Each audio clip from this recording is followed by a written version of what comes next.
আশা করি প্রত্যেকে ভালো আছেন, সুস্থ আছেন এবং আনন্দে আছেন। 2/7/2026 বৃহস্পতিবার দিনের শুভ সংখ্যাগুলি দেবো। তার আগে চলুন দেখে নেব আমরা 1 তারিখ কি শুভ সংখ্যা রেখেছিলাম এবং কি বসে গেছে। তারিখ আমরা সকাল 9টা থেকে 3টার মধ্যে ব্যবহার করেছিলাম 0, 4, 9, 4 এবং 9টাকে দুবারই কার্যকর করেছি, সেটটি কিন্তু দুবার বসে গেছে। ভিআইপি সেটটা একবার কার্যকর করেছি, ভিআইপি সেটটা একবার কার্যকর হয়েছে, সিঙ্গেল সেটটি দুবার কার্যকর হয়েছে। এখানে 9 দুবার বসেছে, 4 একবার বসেছে, 5 একবার বসেছে, 7 একবার বসেছে। তার মানে টোটালি সেটটি আমরা কতবার পেয়ে গেছি? টোটালি সেটটি আমরা 5 বার পেয়ে গেছি। তো এরকম দুর্দান্ত শুভ সংখ্যা পেতে অবশ্যই চ্যানেলটিকে সাবস্ক্রাইব করুন, ভিডিও ভালো লাগে লাইক করবেন, কমেন্ট করবেন, বন্ধুদের শেয়ার করবেন। চলুন বন্ধুরা দেখে আমরা 2 তারিখ আপনাদের জন্য কি কি শুভ সংখ্যা রাখছি। আপনাদের কাছে একটা ছোট্ট রিকোয়েস্ট থাকবে, চ্যানেলটিকে সবাই মিলে সাবস্ক্রাইব করুন, তাহলে আমাদের আরো দুর্দান্ত শুভ সংখ্যা কিন্তু ভবিষ্যতেও থাকবে। তো চলুন দেখে নেওয়া যাক 2 তারিখের শুভ সংখ্যা। 2 তারিখ বৃহস্পতিবার দিন আমরা সকাল 9টা থেকে দুপুর 3টের মধ্যে কি কি রাখছি?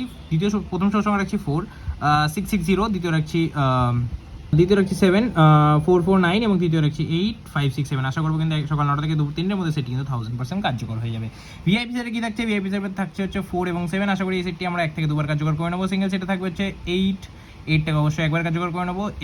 এক্সট্রা সেটে আমরা রাখছি হচ্ছে 8, 4, 7, 2, 5টাকে রাখছি। আশা করি এই সেটটি আমরা 3 থেকে 4 বার কার্যকর করে নেবো 8-এর মধ্যে। এরকম দুর্দান্ত শুভ সংখ্যা পেতে অবশ্যই চ্যানেলটিকে শেয়ার করবেন, বন্ধু মাঝে খুব শেয়ার করুন। দেখা হচ্ছে পরের ভিডিওতে, চ্যানেলটিকে অবশ্যই সাবস্ক্রাইব করুন। দেখা হচ্ছে পরের ভিডিওতে। সবাই সুস্থ থাকুন, ভালো থাকুন। ওম নমঃ শিবায়।